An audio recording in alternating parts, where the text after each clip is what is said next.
My name is Ethan Miller. I have 11 years and I live in Waco, Texas. If you had seen me that night, you might have thought that everything was perfectly peaceful. I was in my room, lying down with the lights off, praying like I did every night. Only that night, something inside me was different, a feeling that I couldn't explain, as if God was trying to tell me something. It was a simple prayer, nothing too elaborate. I just thanked him, as my mother taught me. But I always prayed lying down, even though some people said it wasn't respectful. I was just a child. For me, God looked at my heart, not my position. I remember the distant sound of crickets outside, the warm breeze coming through the window. My parents were watching TV in the living room. My younger sister was already asleep in the next room. Everything seemed so ordinary, too ordinary. The next morning, something would happen that would change my life and my family's forever. But before I continue, if this story has touched your heart in any way, please consider liking and subscribing to the channel. This will help me share this message with even more people. Now, let me tell you what happened the next day. Faith has always been the center of my home. Ever since I was little, I remember the smell of fresh coffee on Sunday mornings and the sound of my mother's voice singing hymns as she made breakfast. My father would read the Bible aloud before we left for church. It was a tradition, a routine, but more than that, it was what held our family together. We attended a Baptist church down in Waco, not far from home. A small church, but full of love. People there knew us by name. They called me the prayer boy, because I always made a point of praying at children's meetings. But nobody knew that I prayed lying down almost every night. And as strange as it may seem, it bothered me, because every now and then I heard someone say that praying lying down was disrespectful to God. That left me confused. I remember asking my mom this once while she was folding clothes in the living room. "Mom, does God get angry if we pray lying down?" She stopped what she was doing, looked me in the eyes and responded with the calm of someone who truly believes what she says. "Ethan, God cares about your heart, not your position. If you pray in faith, He hears you, whether you are lying down, kneeling, or even walking." That brought me momentary relief, but I confess, deep down, I still had doubts. Children do that. We listen, but sometimes our hearts still want more certainty, and I wanted a direct answer. I wanted to know if Jesus really accepted my prayers as I lay in bed, with the blanket up to my chin, speaking softly in the dark. Our home was simple, a wooden house with a white picket fence around it. My room was small, but it had everything I loved. My drawings taped to the wall, my children's Bible on the shelf, and my pillow that I called Mount Zion. That's where I said all my nightly prayers. My father was a truck driver and spent some days on the road. But when he was home, he led family worship with firmness and love. We read the Word, sang, and each person said something they were grateful for. In those moments, I felt closer to God, as if He lived there with us. But that particular weekend, there was a different mood, a tension in the air. My parents seemed quieter. My dad got a work call that had him worried. My mom tried to hide it, but I could see her eyes getting wet when she thought no one was looking. Something was about to happen, I could feel it, and it was that night when I once again prayed lying down, with the same doubt in my heart, that everything changed. I just didn't know that the answer I wanted so much was about to arrive. But in a way I could never have imagined. The next morning seemed to start out like any other. The sky was clear, the smell of my mother's bread and butter filled the house, and my younger sister, Emily, was chasing the cat with a pink ribbon.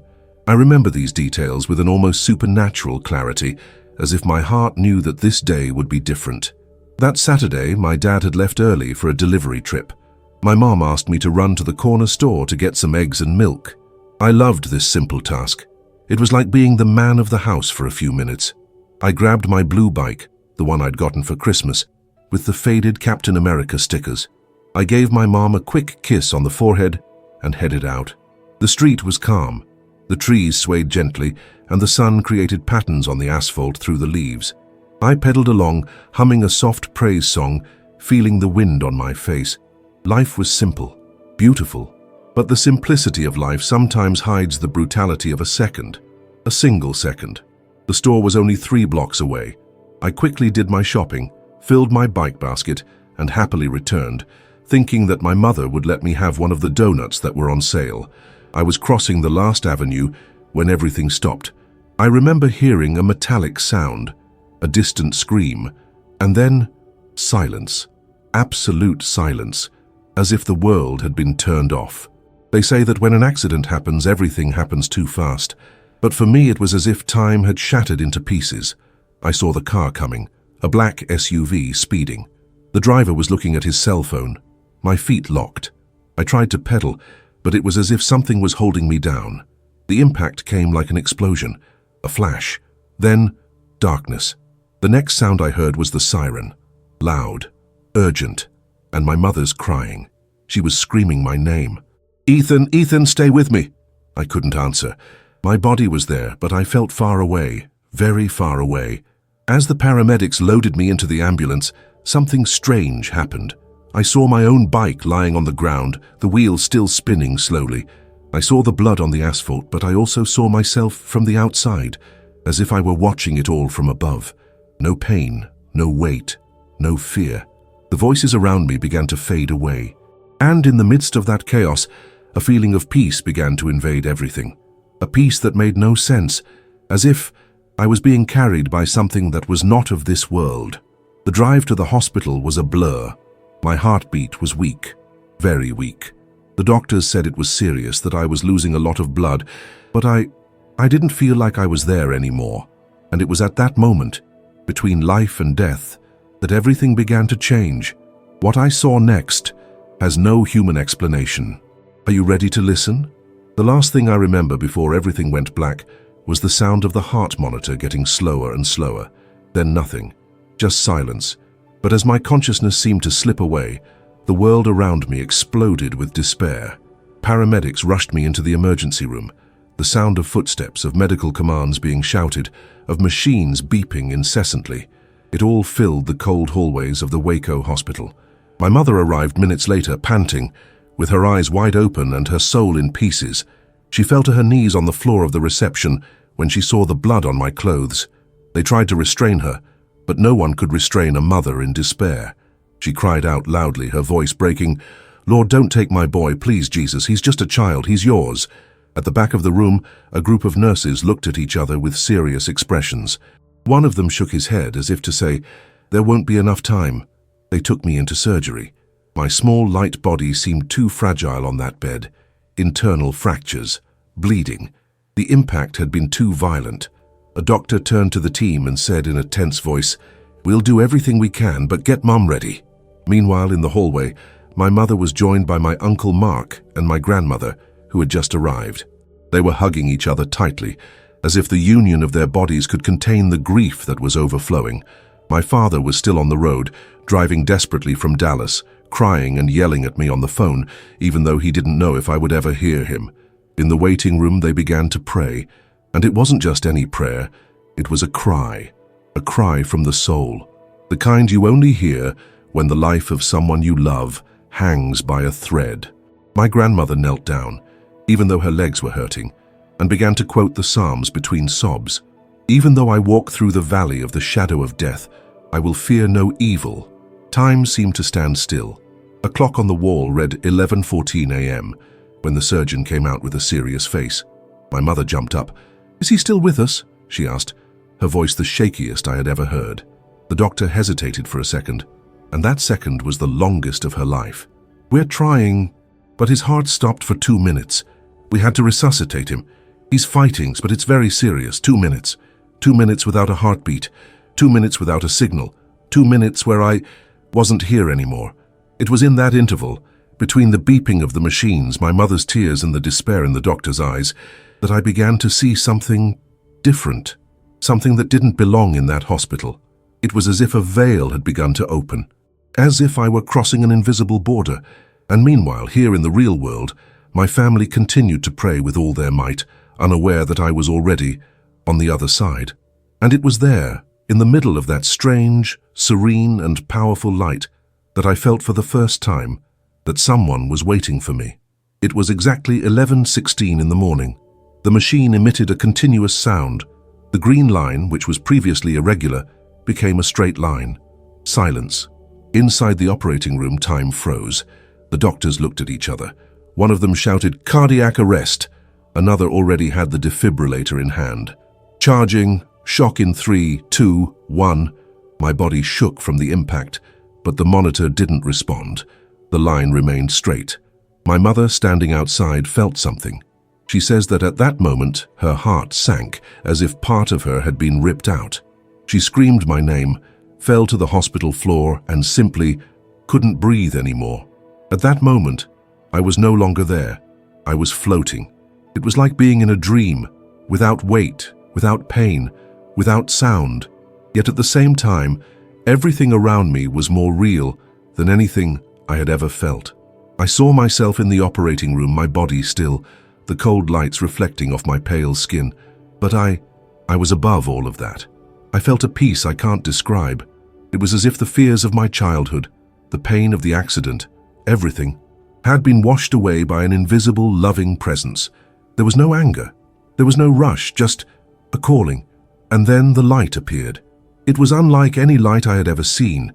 It wasn't something that hurt your eyes, like the sun. It was a living light, as if it had a heart, as if it called me by name. Without saying a single word, I was enveloped by it, slowly, and as I was led away from the hospital, I felt that there was something or someone waiting for me. A strong presence, holy. Familiar, I knew it. Deep in my soul I knew that I was about to meet Jesus. Down below the doctors tried once more.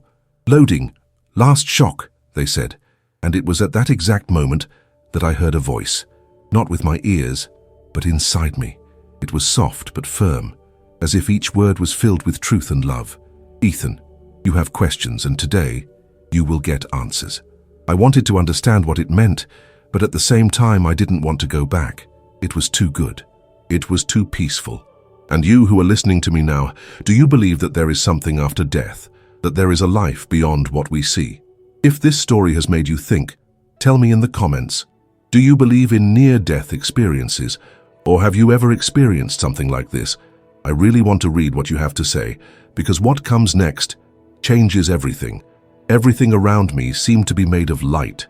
There was no ground, no sky, no walls, just an infinite space filled with a living, welcoming, indescribably serene presence. The peace I felt there was unlike anything this world could offer. It was like coming home after a long time, even though I didn't even know I was far away. My body, or whatever I was at that moment, felt as light as the wind. And I saw everything. I saw my mother still in the hospital, hugging my grandmother, crying uncontrollably. I saw my father come running in, his face sweaty and his heart in pieces. He knelt down in front of the stretcher, held my cold hand, and began to pray quietly, between sobs. Lord, if it is your will, take him. But if there is still a chance, give me my boy back. I heard it, I felt it, but at the same time I was being taken away from it. The light around me began to move, as if it had consciousness. She guided me gently, like a father holding his child in his arms after a nightmare. And then everything got even brighter. It was like walking through an invisible curtain, and on the other side, there was something, or rather, someone. I saw a figure approaching, tall, surrounded by a light stronger than all the others, but that did not hurt the eyes. It was a light that healed, that welcomed, that pierced through all my doubts and fears. When he came near, I knew, without anyone telling me, without having to hear anything. It was Jesus, but not like the ones in the Sunday school pictures or drawings, not a man with hard features or aloofness. He was pure love. His gaze was so deep that it seemed to pierce my entire being, and even without me saying a word, he knew everything about me, my fears, my questions, my prayer from the night before. He held out his hand, and in that gesture there was more truth than any sermon I had ever heard in my life. Ethan, you have something inside that you've been carrying for a long time, he said, touching my chest with his fingertips. A question that you've never had the courage to ask out loud, but that I've heard every time you've thought it. I knew exactly what he was talking about. Is it a sin to pray lying down? I asked, almost without a voice, with tears in my eyes. Jesus smiled, a smile that made my entire heart melt into peace. I look at the heart, not at the position of the body, my son. When you prayed lying down tired with sincerity, I was there. I was always there. I always listened. The faith that comes from love is greater than any external form. At that moment, I cried. Not as a boy, not as a spirit, but as someone who just got an answer he's always been looking for. Jesus hugged me, a hug that cured everything. My doubts, my fear of not being heard, my feeling of guilt. I wanted to stay there forever. But then, he looked at me tenderly and said, "It's not your time yet." I felt a tightness in my chest. I didn't want to go back, but I understood. He still had a purpose for me, a message, a mission, and that's when I started to fall, as if I was being pulled back at high speed, passing again through the light, through the memories, through the sound of my family crying. Suddenly, everything went dark, and then I heard a single sound, beep. About AM until bip became a distant echo, as if I were in two places at once. Part of me returned to the physical world, but my soul was still before him, before Jesus. It was hard to explain in words. He didn't need to speak to be understood. His presence was a language in itself. Every gesture, every look communicated absolute love. There was no condemnation, no judgment, only truth. And that truth hurt. Not because it hurt, but because it healed. Jesus looked at me like no one else had ever looked at me, with depth, with affection, with a compassion that penetrated even the most broken parts of me. I knew that, even though I was just an 11-year-old boy, he knew everything. My mistakes, my doubts. Even that moment when I secretly took a toy from my cousin and never told anyone. And even then, he smiled at me as if I were his most beloved son. "Ethan," he said in a soft but authoritative voice, "heaven is not just a place. It is a reality that begins in the heart of those who love, even in the midst of pain." "I want to stay here," I said. And it was true. There was no fear, no loneliness. There, with him, everything made sense. Jesus came closer. His robes glowed with a light that pulsed with life.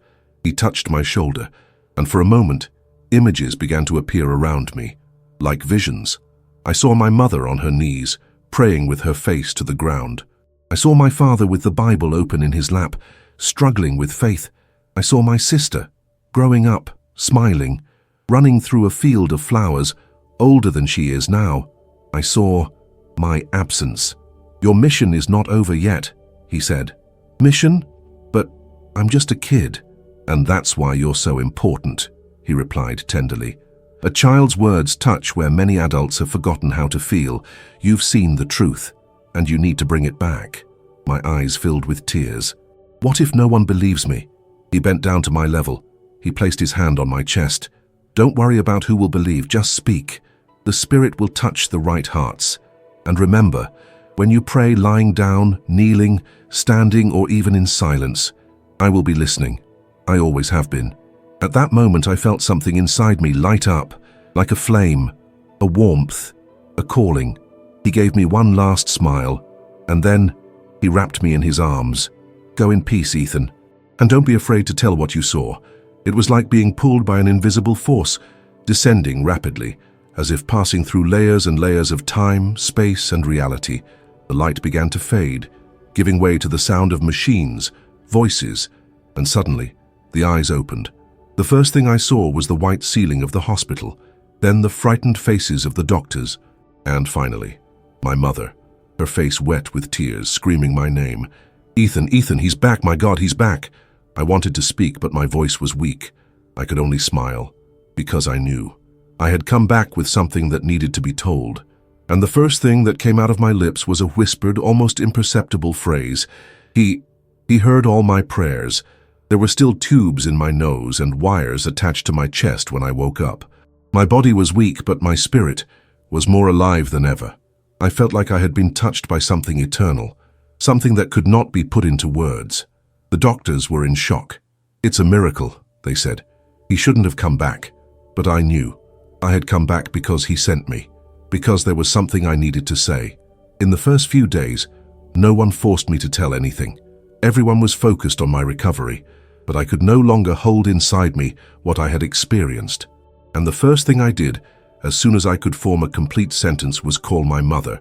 She came running, her eyes still marked by tears, and held my hand so tightly as if she feared I would disappear again. "Mom," I whispered. "He told me that he always heard my prayers, even when I was lying down. She froze for a second. Then her eyes filled with tears, and she rested her forehead against mine. "Did you see him?" I nodded with difficulty. "He said he looks at the heart, not the body. That love is greater than any position, that I didn't need to feel guilty, because when I prayed lying down, tired, whispering softly, he was there, always." My mother began to cry, not a cry of pain, but of relief, of confirmation, because deep down she had also asked herself that question, and now the answer was there, in the eyes of her son, who had returned from the dead with such a simple, yet powerful message. In the days that followed, the entire hospital heard my story. Nurses came to my room one by one, just to hear me tell it, and they were all silent, moved, as if this pure truth had broken something inside them, something that had perhaps been dormant for years. And I told everyone who asked that yes, I saw Jesus, that yes, he hugged me, and that yes, he said that prayer is not about the form, it is about the surrender. "But did he really say that?" asked a nurse, her eyes full of doubt. "He said that there are more sincere prayers said in a whispered lie down, in silent tears on the pillow, than in rehearsed words and loud voices. He doesn't need a show, he just wants the heart." This phrase spread, first through the hospital, then through the church in my city, and soon people started writing to me, looking for me, and saying, "Ethan, I used to pray lying down too, and I thought God didn't hear me." That's when I understood. My pain, my accident, my near death, none of this was by chance. It was all part of something bigger, of a mission, a message that needed to reach those who, like me, felt that their prayers had no power, just because they were said in the silence of the night under the covers. Jesus showed me that there is no wrong way to talk to him when what comes out of the mouth comes from a sincere heart. And if you are one of those people who has ever felt ashamed, guilty, or even far from God because you pray lying down, tired, without beautiful words, I tell you with all certainty, he's listening. He always has been. My body still bore the signs of the trauma. Bruises, fractured ribs, stitches in my head, but none of that seemed to matter. What stood out most wasn't the wound on my arm or the cast on my leg. It was the gleam in my eyes. Something had changed, something no one could explain. The doctors, who saw me practically lifeless, began to visit me frequently, even without clinical necessity. One of them, Dr. Carson, a skeptical, practical man of few words, came into the room on the third day of my recovery, crossed his arms, and regarded me silently. "You know that statistically that you shouldn't be here, right?" he said, looking at my scans. I smiled weakly but firmly. But Jesus knew I needed to go back. He did not respond immediately. He just nodded, like someone who still doesn't know what to do with that logic-defying truth. But before he left the room, he looked at me and muttered, "Faith really is a strange thing, and powerful." My words began to spread beyond the hospital walls. My story reached the church, where the local pastor asked my family to tell what had happened during the Sunday service. That day, the church was packed. People stood in the hallways. Entire families had tears in their eyes. Children sat on the floor listening to every detail with rapt attention. My mother helped me up to the podium. I could still barely stand on my own, but somehow, when I took the microphone in my hands, my legs stopped shaking. And then, in front of everyone, I told it. I told him about the accident. I told him about the hospital. I told him about the light. I told him about him. But what touched people the most was when I repeated with all my soul, Jesus said that he listens to prayers made lying down. He listens to a tired heart. He even listens to silence.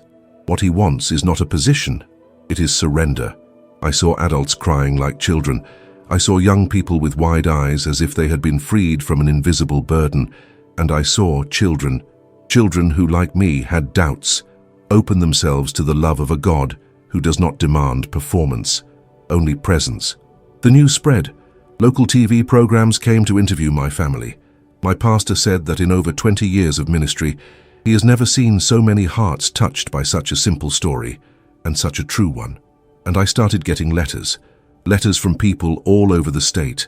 Letters from people who said, "Ethan, I also thought God didn't hear me," or "Now I pray without fear," even lying down, even in tears, and one in particular left a mark on me.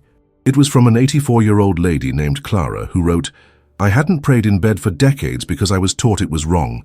But after listening to you, that night, for the first time in years, I talked to God before I went to sleep, and I slept peacefully. Thank you for reminding me that He has never stopped listening to me. It was at that moment that I understood. The miracle was not just that I had come back to life. The real miracle was what was happening afterwards. It was every heart reconnected, every soul touched, every prayer said without guilt, without shame. Jesus didn't send me back just to heal my body. He sent me to restore voices that had been silent for so long, to remind people of a truth that time, fear, and even religion sometimes make us forget. God was never far away. After the church service, my life was never the same. The story spread much faster than we imagined. It wasn't just Waco anymore. People from other states started looking for me. Pastors, mothers, young people, even non-believers, all touched by a truth that came from someone unlikely. An 11-year-old boy who died, saw Jesus and came back. But I wasn't special because of what I experienced. I was just obedient, and the more I told what happened, the clearer it became. My experience wasn't just mine. It was for everyone who, like me, has ever felt too small to be heard by God. I received invitations to speak at schools, churches, and even on radio programs. At first, I confess, I was scared. How could a skinny boy, still with his arm in a cast, carry such a huge responsibility? It was my father who gave me courage. Ethan, when God wants to use someone, He doesn't choose the strongest. He chooses the most sincere. So I began. I spoke to small groups, then to full auditoriums. And in each place, I repeated with the same intensity. Jesus told me that prayer is about the heart, not the form, and that He listens even when we think He is silent.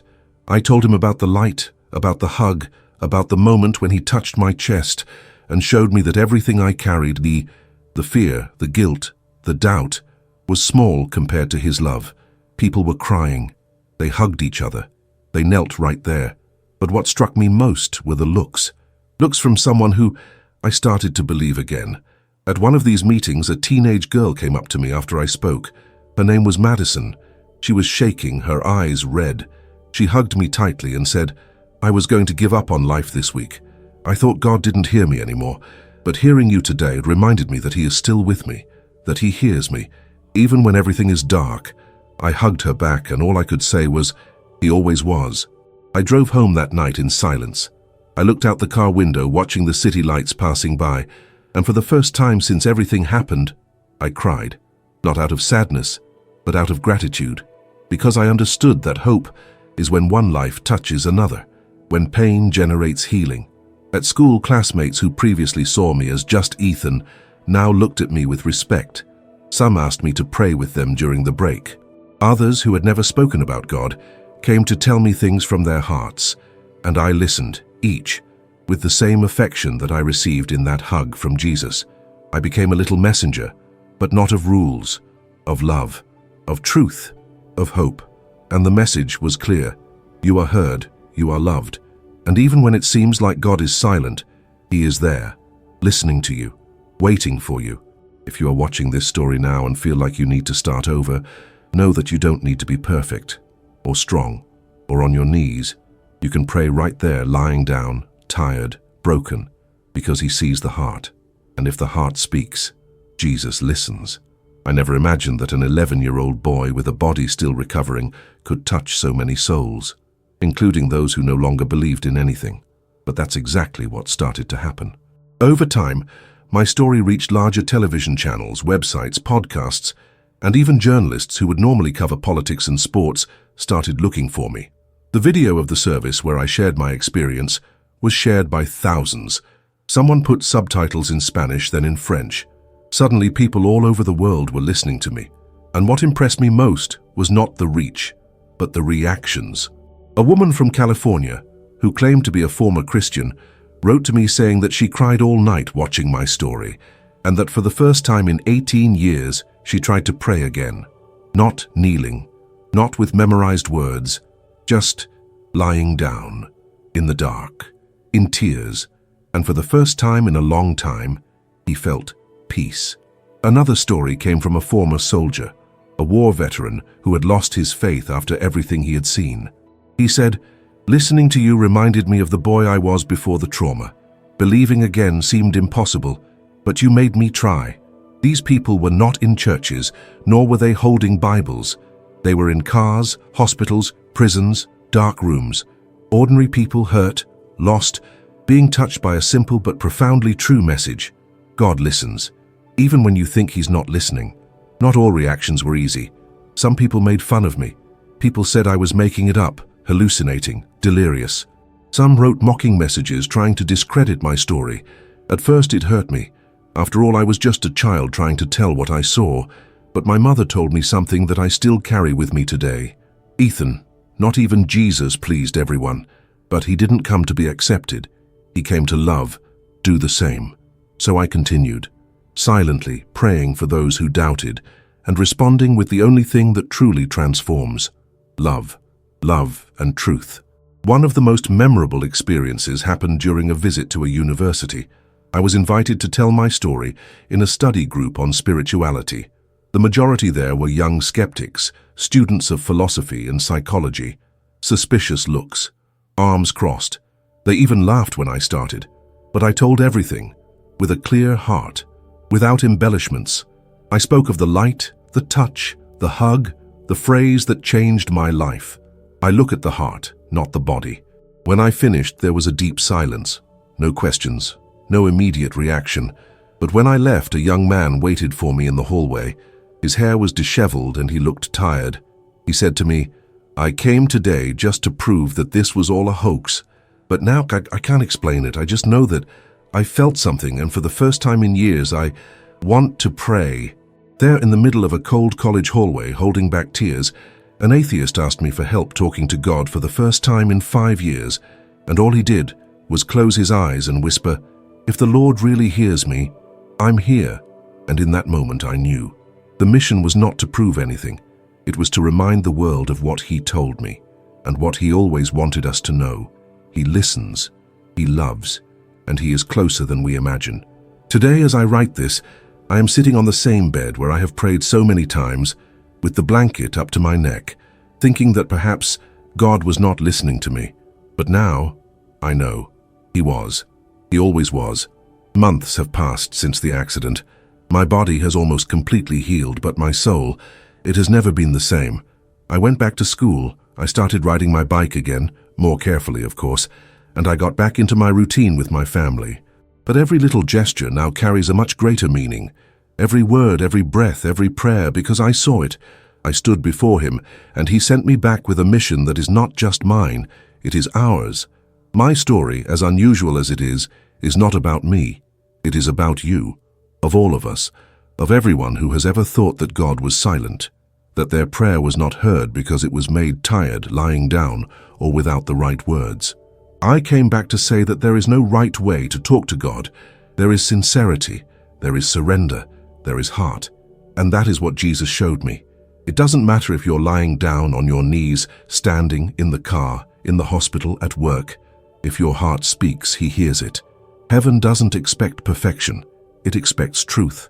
And if you're out there right now, maybe struggling with faith, with guilt, with fear, I want you to know, it's not too late. You can still talk to Him. You don't have to wait for the perfect moment. The tidy room, the right position, the perfect phrase. Just talk, in your own way, with what you have right now, because He's already listening. Think about it. Why would such a powerful God, who created everything, care about the position of our body and not the position of our heart? I understood that my mission was not to convince anyone. It was just to tell what I saw, and what I saw changed everything. It freed me. It healed me. It made me understand that faith is not about ritual. It is about relationship. And if this story touched you, I invite you to make a choice right now. It doesn't have to be grand. It just has to be sincere. Close your eyes for a moment. Take a deep breath and say with whatever words come to mind, "Lord, I'm here. Even if I don't know how, I want to hear you, and I want you to hear me." That's it. And do you know what's most beautiful? He's already heard it. And if this message spoke to you, share it. Send it to someone who needs to remember that they are still loved. Leave a comment below about how you felt and how this story reached you.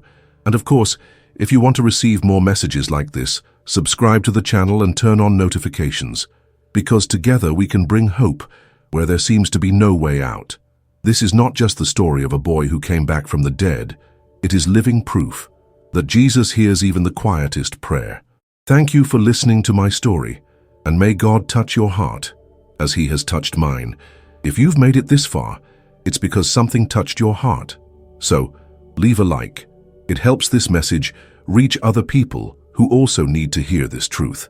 Subscribe to the channel right now and activate the bell so you don't miss any of the next stories that will touch your soul. And if this story spoke to you in any way, write here in the comments. I know He hears me. Let's spread faith and hope together. And it doesn't stop there. The video that is now appearing on your screen is another real and moving story that will touch you. Click there and continue with us.